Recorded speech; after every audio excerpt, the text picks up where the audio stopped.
Hello there and welcome to a brand new day in the studio. Here again we have a blank canvas. Isn't this awesome to see a blank canvas in front of us? So this is an 11 by 14 inch cotton canvas that has been toned with neutral gray acrylic paint. So that's that, just a very simple neutral gray tone. And really, I mean, the value that you tone your canvases is not really that important as long as you you enjoy working on that particular tone. And just like with the last video, I'm going to really try to get the autofocus to stay focused on this area, like the painting. So yep, it's not focusing on my hand, so we're good. All right, so the colors that we're going to be using for today shouldn't come as a surprise. So remember, if you watched my earlier videos, I did add these two. So these two are kind of fairly recently new. They're fairly recent new additions, but anyway, let me list out the entire color palette. We have titanium white, flake white, burnt umber, alizarin crimson permanent, cadmium red medium, yellow ochre, cadmium yellow deep, cadmium green, sap green, ultramarine blue, and ivory black. And the medium that we'll be using today down here, the medium that we'll be using today is Megilp. It's a fast drying medium. It's a gel-like medium. And right over here, we have Odorless mineral spirits. And if you're new to this channel and you would like to know exactly what materials I'm using, you can always go ahead and scroll down to the description box and I'll have all that information typed up for you. So right here we have an image of our model Matthew, and I'm going to keep a picture of him to the top left corner of your screen so you can refer to it as the painting develops. And before we get started with creating this painting, I have another post-it note to read to you. So this one is coming from Deborah Schulman. So again, at the time that I started filming this video, so this current time for me, I went over to the comment section of the previous video. So you don't have to do anything fancy if you want a post-it note. So just go ahead and leave a question down or a suggestion that you would like, and I'll read it over and I'll paraphrase it basically. So one of the questions you ask is the pictures. So this is just me paraphrasing it. Sorry for my handwriting and in case I misspell anything. So the photo reference that you saw on the top left corner, or that you're going to see on the top left corner of your screen, and the previous photo references, you're asking as well as other people are asking the same question. They want to be able to download the photographs to work from them to create their own paintings at home. So I'm going to see how I can do this. I don't know if I uploaded some of them, like the one of Steve, onto my Instagram account. But I think that there are better ways, so I'm going to go ahead and do some research into how I can share my photo references with you that I use for these paintings. And your comment also had, I think, a couple other parts, and we'll get to those parts. And again, I'm trying to read out the post-it notes as they as they provide something to the painting process. So that's why I like to write them down so that I have time to think about it as I write it down, and then I can connect it to the actual filming of the video, so you can have that kind of interaction with me. So again, if you want me to answer any of your questions or suggestions, anything like that, just go ahead and look for the most recent video and write down your comment or your question. And if it pertains to the painting process in some kind of way, then I'm going to go ahead and write it down, paraphrase it, and create that painting, or sorry, that post-it note. So what are we starting off with? So we're going to start off with a very simple flesh tone, just like you saw in my previous videos. Now I think this is going to be the third or the fourth one that I'm going to be filming in this style, where you will be seeing every single brushstroke. So I'm starting off with a very simple combination of my alizarin crimson permanent, my cadmium red medium, the tiniest bit of my cadmium yellow deep, and I want something that's warm, kind of like a neutral, like a neutral dark flesh tone. And let's pretend maybe that the forehead is going to fall, somewhere over here. And I'm just trying to figure out the placement of the model's head with color. So lately I've been working in this style where I just jump right in here with the color and then start to build. And you know, there's so many different ways to create a portrait painting. So right here, I'm going to say that that's probably going to be the, maybe not, it's going to be the angle for the model's forehead. So a little thing about technique. So what I've been trying to do recently is to film the painting process in a very interactive kind of way. And I just want to demonstrate with each one of these videos that, you know, it doesn't have to always be the same thing all the time, even though I've been doing the same thing for a while now. This, which was once new, is now starting to get old probably. But it's just a lot more fun. I will admit there's a bit of a fun factor when you're creating a portrait and you're starting off with like burnt umber and you know, yellow ochre, and just throwing the paint in there. And there is a little bit of medium. Remember the medium I showed you down below, the Neo Megilp medium, just a tiny bit of it, however, just to get the paint to flow a little bit. So right now I'm not trying to go for anything specific. Right now what I'm trying to look for is the placement of the head, the dimension of the head, how big do I want the head to be, and I'm trying to make as many useful marks that will carry their way through to the final painting. So that is, I'm just trying to minimize the amount of time, you know, with the burnt umber sketch. When I would start off with the umber sketch, you know, I would spend a long time, you know, throwing in these simple straight lines and angles, and it's a good way to work. But I think that this is just a little bit faster for me, and I think that I just like to change it up, you know, and maybe next month or next week I may be using the burnt umber sketch again, who knows. So I'm going to go ahead and throw in a little indication for where I think that the corner of the eye socket is going to fit, and if that's one side of the eye socket, and again I'm just using burnt umber for this, and let's suppose the other eye socket is going to fit over here. And it can start this simple. This is going to be the most simple thing you're going to see. This is going to be the very basic architecture of the painting. And there are a few problems, I think, with portrait painting in particular that I really want to start to talk more and more about. And you know, one of those problems, so there's a little shape there for the side of the eye, and again I'm just looking at the shape for the eye socket. I'm not trying to nail down anything, you know, any perfect proportions just yet. I'm just trying to get an idea of where everything is going to fit.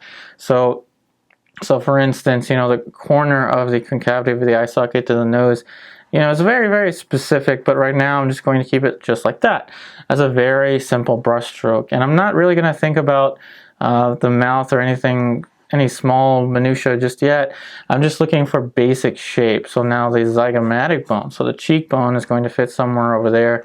And I'm using just the burnt umber to help sketch in where everything is going to fit. So essentially this is like the burnt umber sketch that you saw before, but now the only difference is that this is essentially going to play a role in the final painting. So I'm trying to see the whole painting. In a way, I'm trying to see the entire painting all at once.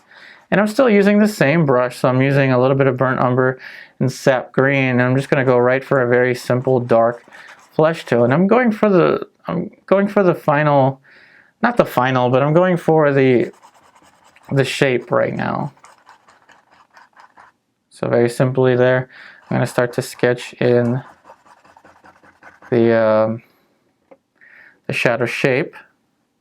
So what was I talking about? I was talking about the there's a problem in portrait painting that I would like to address, and not in particular anyone's painting, or not in particular my painting, but just portrait painting in general. So the thing about portrait painting is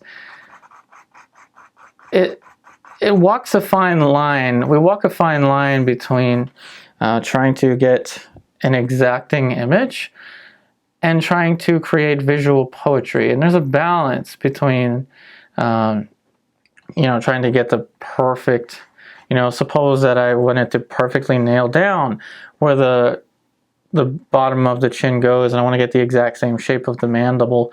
But at the same time, I want there to be some freedom and some play in the brushstroke, the physical application of the brushstroke. So again, there's a lot of balancing. There's a big balancing act between visual poetry and just literally describing how something is. You know, I think in the future, if it doesn't already exist now, you know, there's going to be ways to perfectly document how someone observes. Obviously, a camera is going to have some photographic distortion. So right now I'm just sketching in some dark accents for where the features are going to fit, and top of the forehead is going to be there. So in the future, I think there's definitely going to be, you know, you're definitely going to be able to record, maybe even from your own, from your very own eyes, you'll be able to record what something will look like perfectly, without any photographic distortion or anything like that. And then at that point, painting is going to be a very, you know, it's going to be put in a very peculiar place if it hasn't been already. And that is, how do you balance trying to, you know, what we're doing here, trying to get that exact angle? You know, what's the point in getting this exact angle when a photograph, or let's say a very advanced type of, you know, mechanism, can get the exact thing that you're observing. Now notice how I'm saying the thing that you're observing, not necessarily what the thing is on its own, because, you know, we all see differently.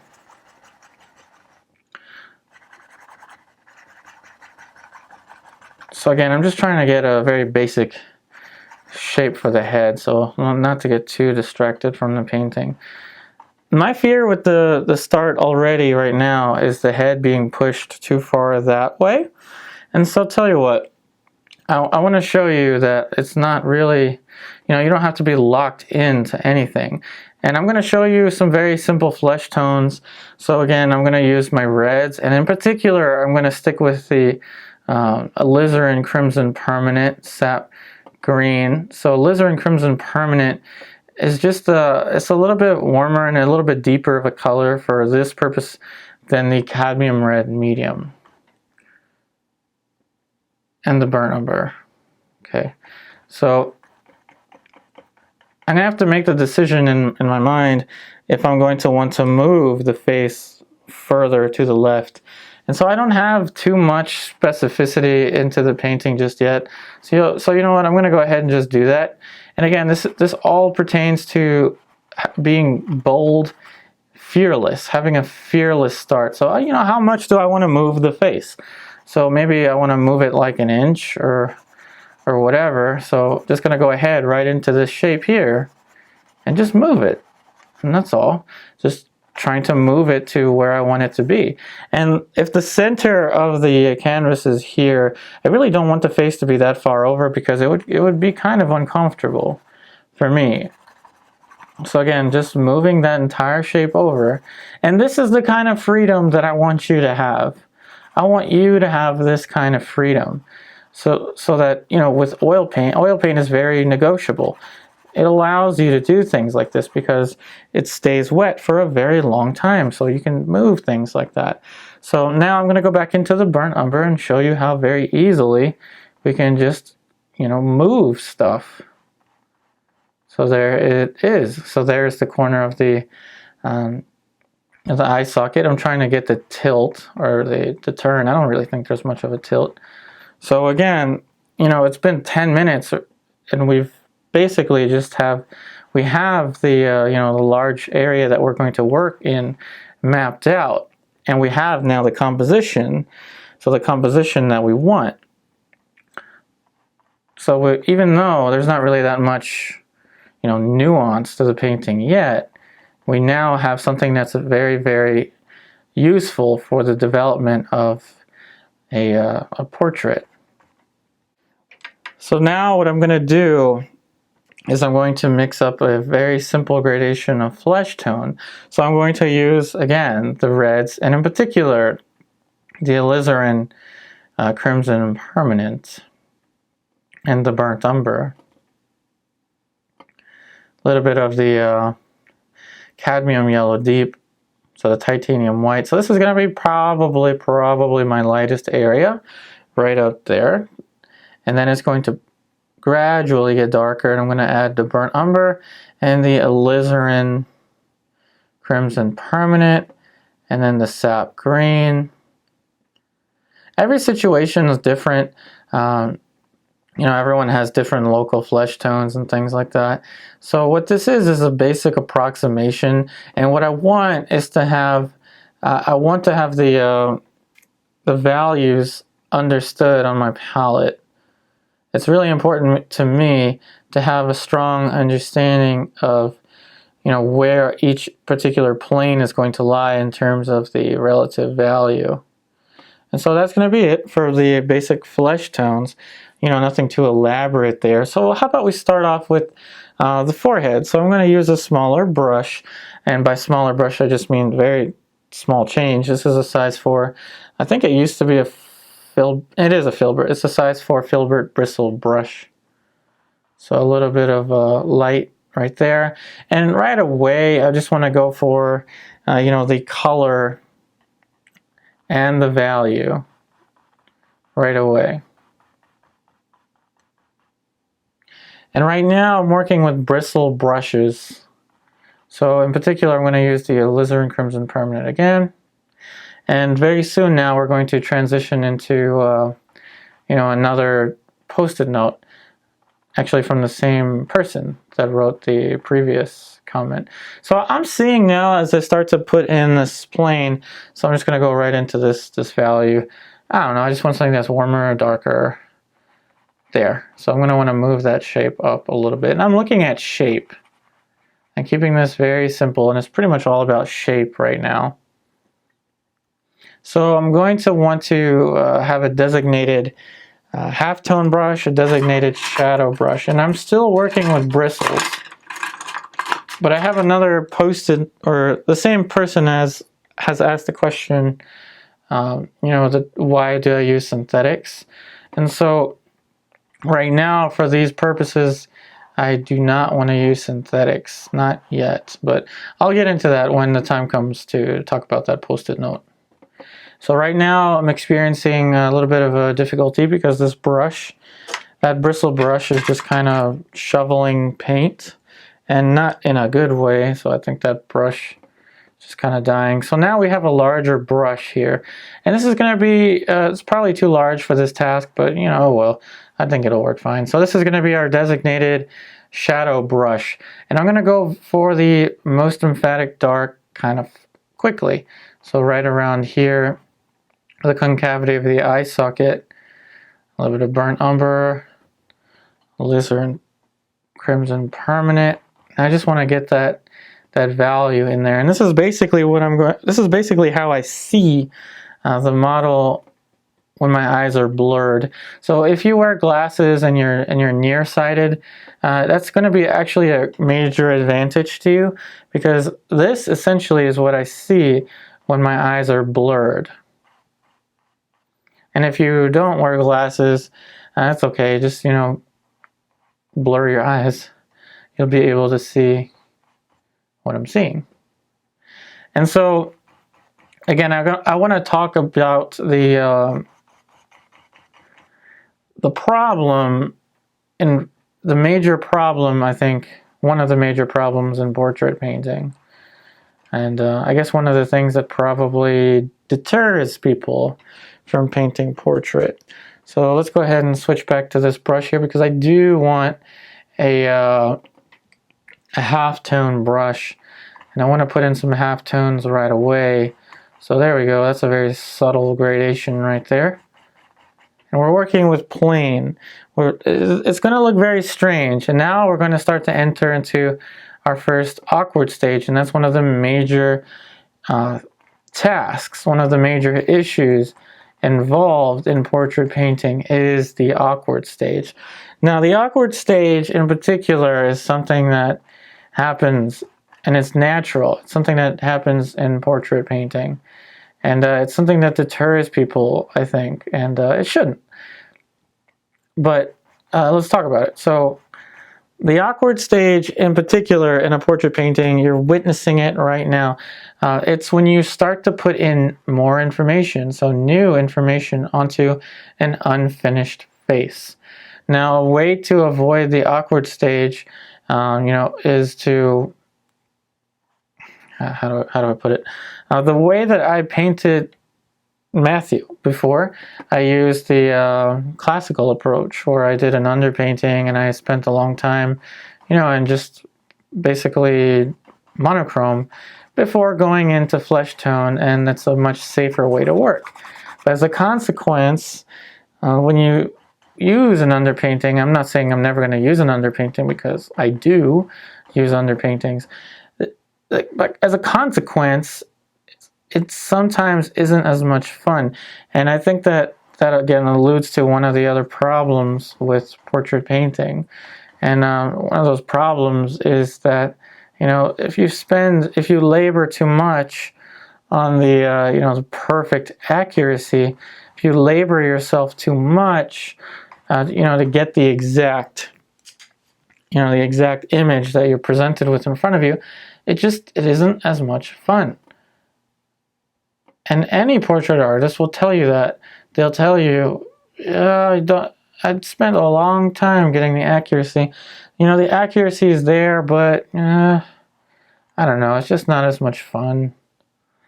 And that varies. It varies from artist to artist. So right now, you're starting to see the negotiation between planes. So now right there, that is the... what is that? That is the maxilla on the side of the nose right here, the maxilla region of the skull. And it's a much lighter plane, and I see this very clearly when my eyes are blurred.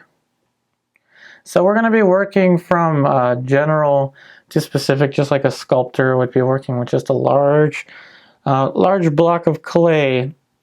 Notice I didn't even add the shape of the hair in just yet, so I'm just looking for these shapes. So if you're new to this channel and you're wondering why I have two whites, so that is, why do I have titanium white and flake white? Well, flake white, let me show you here. Flake white has this property. This is flake white right here that I'm using. Flake white has this property of which allows me to use more of it without raising the value that much, which in turn allows me to add more paint to the mixture, basically. So it allows me to, do something like that. So I'm adding in a brighter plane with a lot of oil paint. There's a lot of oil paint involved in that. But if I had just used titanium white in that mixture, then it would have been too bright and it wouldn't have had as much paint. Now that doesn't mean that, doesn't mean you don't have to use, or that doesn't mean you must use flake white. I know some folks really don't like to use flake white, and you know what? You don't have to. If you don't want to use flake white, you really don't have to. So that plane, there's going to be another plane over there. So I'll tell you what, I'm actually going to start to throw in some greens. Cadmium green, this is Gamblin's cadmium green in particular, is a very nice green to use when you want to tint something kind of greenish. And there's going to be a lot of planes to deal with, so I think it's important to just sculpt it out in a very simple way. And all of this right here is going to be a plane change. And let's see, I do have a half-tone brush, so I'm going to go ahead and just get this value here. And that's a little bit too warm, so I'm going to, wrong color, I'm going to use the sap green and the burnt umber. So sap green and burnt umber. And the value is going to get very, very close to the shadow. And admittingly, I need to make the shadow darker, but I'm just going to go right into this shape. Not worried. And I'm not going to put in mouth, so I'm not going to draw in like mouth and lips. I'll put his mouth in eventually, but I'm focused on shape. And right now, just keeping a sculptural kind of way of looking at the model. And the halftones are definitely erring towards the greenish side. And sap green in particular is very, very useful for the darker middle tones.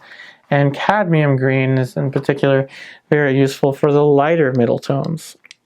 Now I'm going to switch back to the shadow brush, and basically burnt umber, sap green, alizarin crimson permanent. I'm going to put in a little more neo Megilp medium just to get the paint to flow.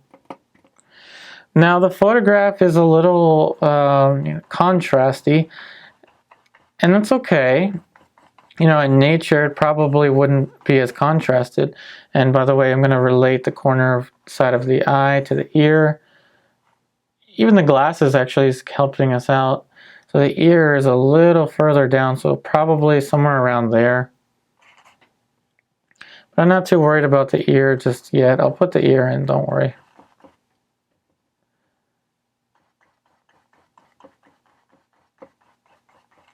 So yes, this picture is fairly contrasted, but that actually kind of helps us out. I didn't do any editing to this picture. This is just the way the picture looked, after I took the picture.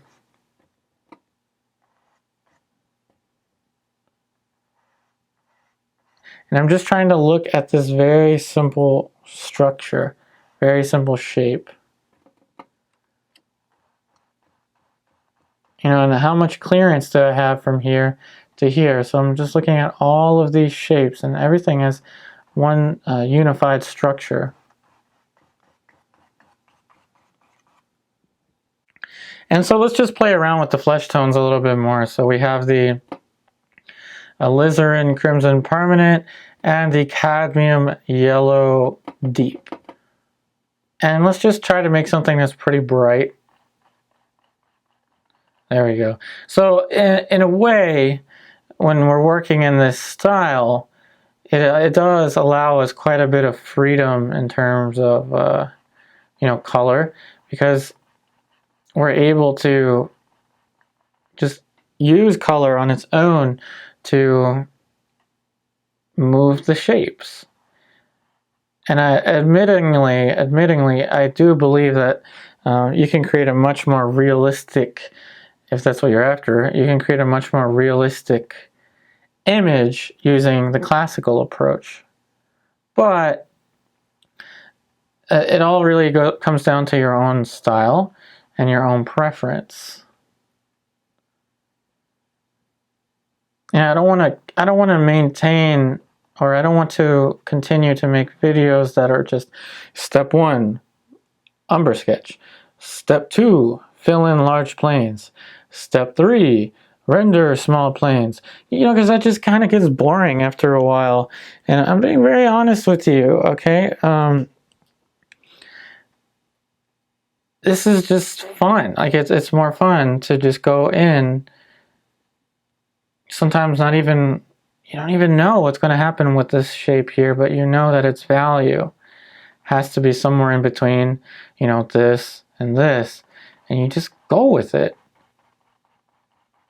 And you start to see everything just start to emerge.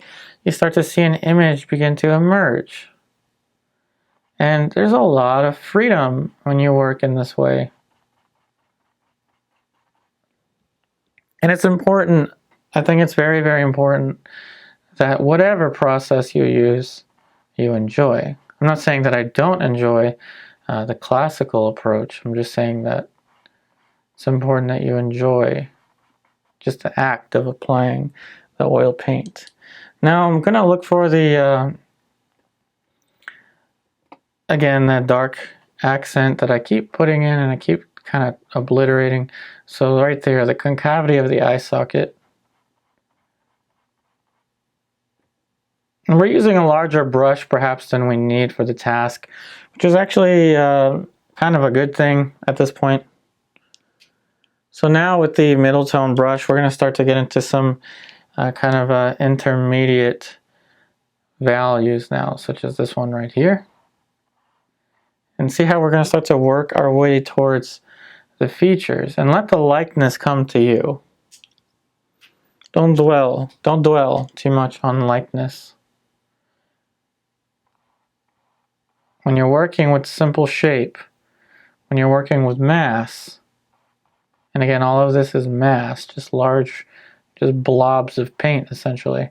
When you're working with mass and simple shape, likeness just is a result of well-observed shape, and that's all. And if you don't get the likeness in particular. You know, if I don't get the likeness of this model in particular, it's okay.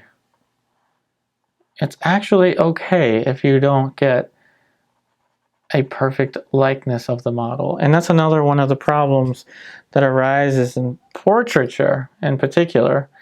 It's just the pressure to get a likeness can sometimes be a kind of a bad thing. You know, when you're painting when you're painting a still life of a shell or something, you know, that shell, the seashell, just like this nostril, may have a very particular shape. But we just don't dwell on trying to get the likeness of the seashell as much as we dwell on trying to get the likeness of the, you know, the person that we're painting. And I know I need to stop rambling and start to put in some structure to this painting. So let's do that. So the ear is going to fit somewhere over here.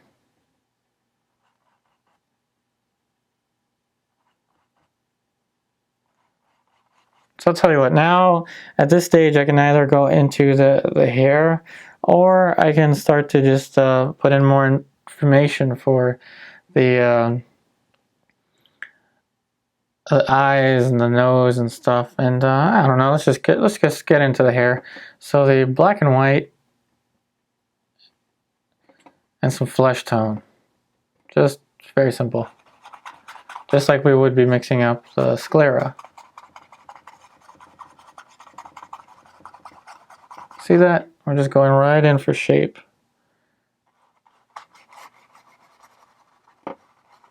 And it's okay when you're first putting in, shape for the hair, if the shape is not perfectly correct. And it never is for me. You always have to start with something.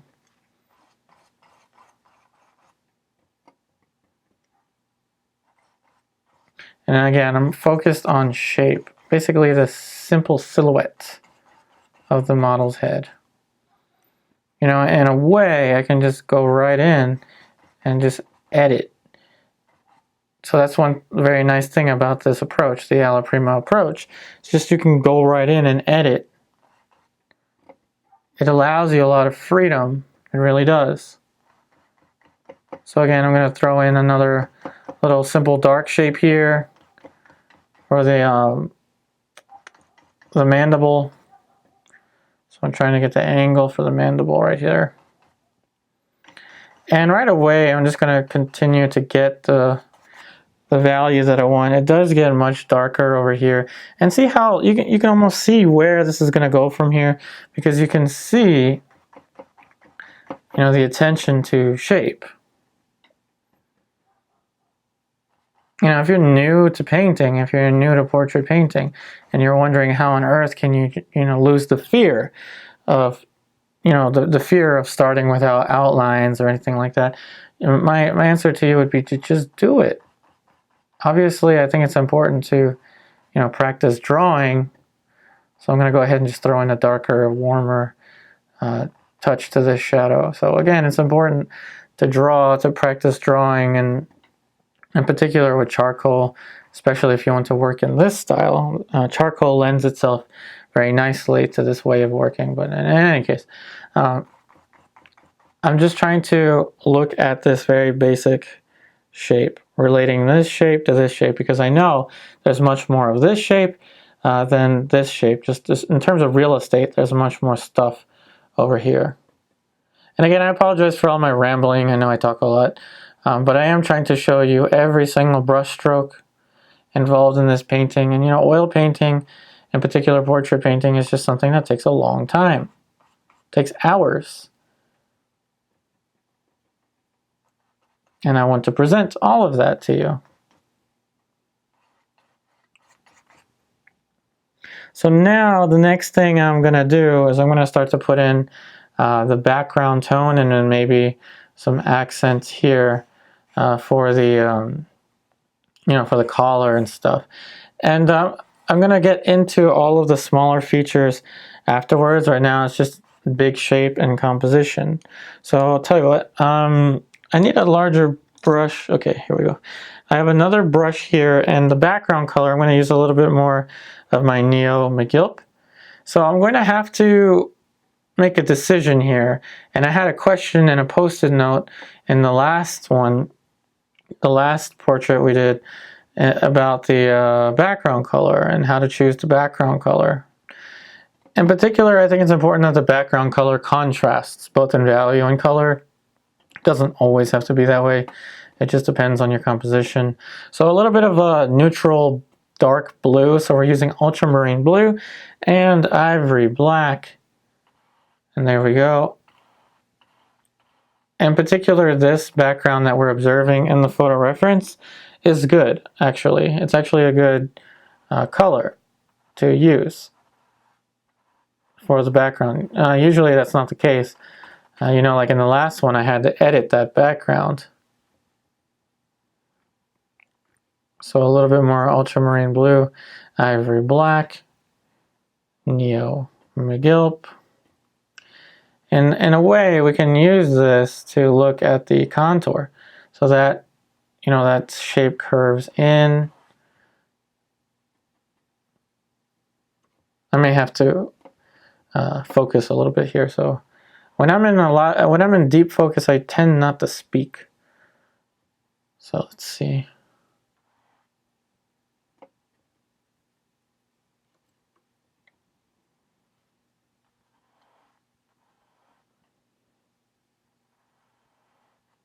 So I'm just relating this point to that point.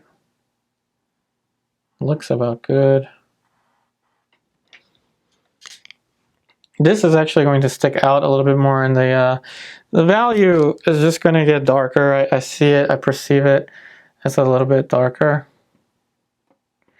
Okay, so then there's another thing to talk about with portrait painting in particular, and that is flesh tone, and what kind of color do you want in your flesh tone. And just like with, you know, the lines and stuff like that, you don't have to get the exact flesh tone. And I know that might be kind of a difficult thing to think about, but, you know, color is so relative, color is so subjective. It's really down to how you perceive it. There's no formula for this. There's no formula. I mean, you can make a recipe book if you want to. Maybe add 3/4 of Alizarin Crimson Permanent, and then maybe add like a dab of sap green and just a tiny touch of burnt umber. No, you don't need that.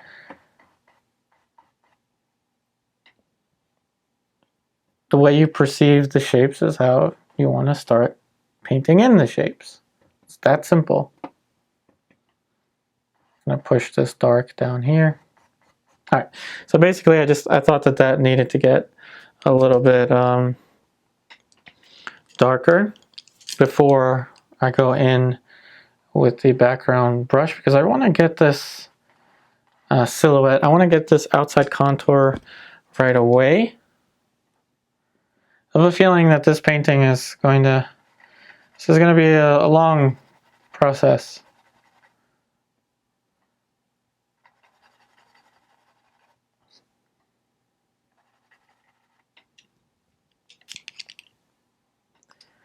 Alright, so that's the shape that I want for that. And I'm kind of just working all the shapes around the this contour right now.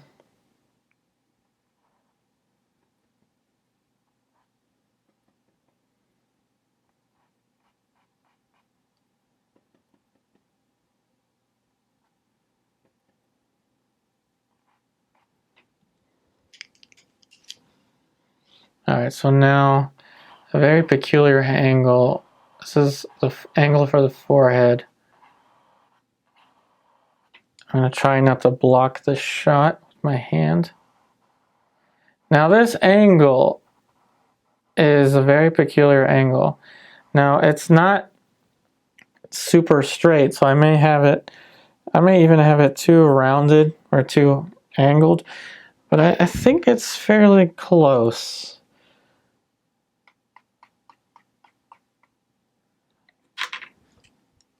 So now let's go ahead and get a little more of the ultramarine blue. And I'm trying to paint in this background value the way I see it.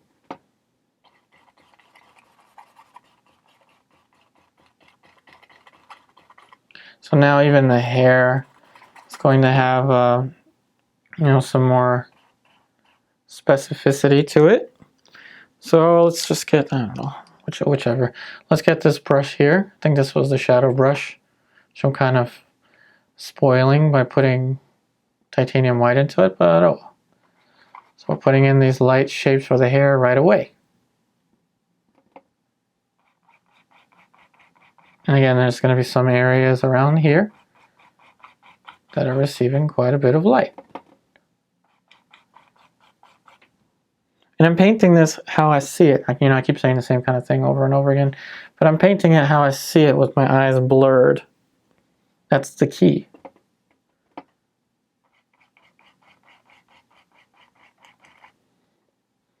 You know, with my eyes blurred, I just see one simple patch here of value that's lighter and cooler, and that's it. No secrets here. Alright, so I'm going to continue to put in these shapes. Now I'm going to have to make a decision on what to do with the collar. So I'm thinking I'm going to want to put a, I don't know, maybe a little shape around here, just so I can carve out the back, and then I'll work my way to the collar. So what do I want to do with the back? I think I want it to be similar, but just a little bit, I don't know. How about, let's just paint it how we see it. When I'm squinting, I see it a little bit, I see it as the same value as I'm seeing this, which is kind of odd. I'm trying to paint it how I see it, so let's look at this contour.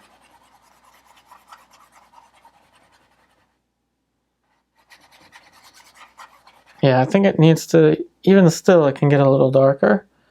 So the ivory black and the ultramarine blue, a little more ivory black. And let's also soften this edge while we're at it. So again, I think that I'm going to have to retouch this value. It needs to get darker, and you know, as a consequence, I think it needs to get warmer. And I just perceive it, so I perceive this to be warmer than the background. We're going to push it even more with the Alizarin Crimson Permanent. Alizarin Crimson Permanent tends to be the, you know, the VIP of the color palette right now.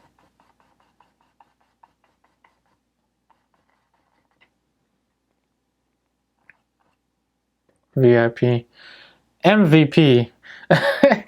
See, I can't even speak right now. It's hard to speak and paint at the same time. It's really hard, but I enjoy it. I feel much more of a connection with you, especially with the post-it notes. It's the VIP, really. It's the MVP, most valuable player, right? That's what that stands for, right? I'm not really much of a sports person. And again, still painting what I see at a glance. I think that this can get now cooler with respect to that. So I don't know, whatever. Let's just throw this into it. This is ending up being much more focused right now on color, and in particular shadow color. Interesting.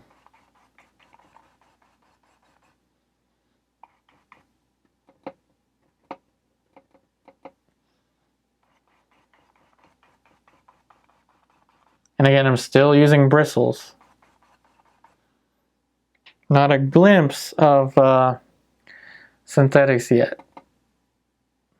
So I see a much more greenish, but yet still kind of a darker tone here. And I'm just painting it in how I see it.